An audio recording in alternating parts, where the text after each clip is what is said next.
bismillahi raxmaan raxiim. wasiirada gudoomiyaha gobolka, jananada, saxaafadda iyo asxaabta kale waxaan ku salaamayaa salaamta islaamka. assalaamu calaykum waraxmatullaahi wabarakaatu. salaanka bacdi aad baan ugu faraxsanahay inaan imaado magaaladii boosaaso.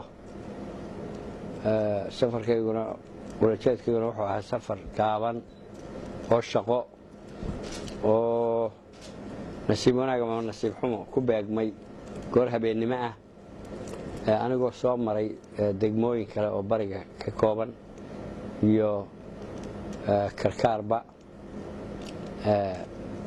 marka sidaa uu gudoomiyuhu idiin sheegay ama wasiirku idiin sheegay, waqti yar baan joogi doonaa haddii alla yidhi. waana ka xumahay inaan boosaaso oo magaalooyinka caasimadda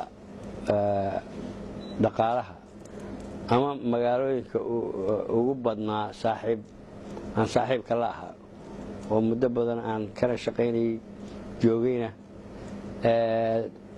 aanna filayo dadka reer boosaaso ama reer bariba inay ifilayeen oo aad ii tamaniyayeen. anigoo sidii ku soo galay si yaroo degdega waa ka cudur daaranayaa.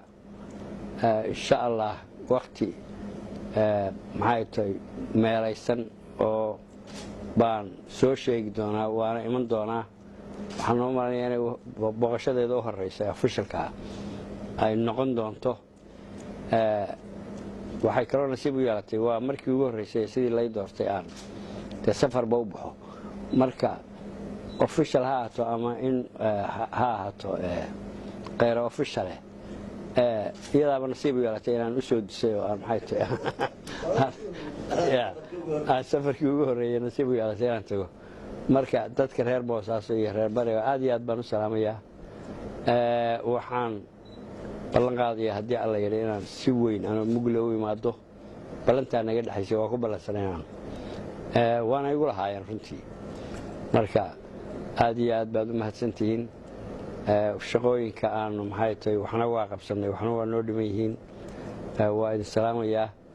waxaan ku faraxsanahay sidaa la sheegay raxmadda oo inaan camimtay oo boosaaso aanay wakhtiyadan heli jirinna ay heshay. waa nasiibada ka badh.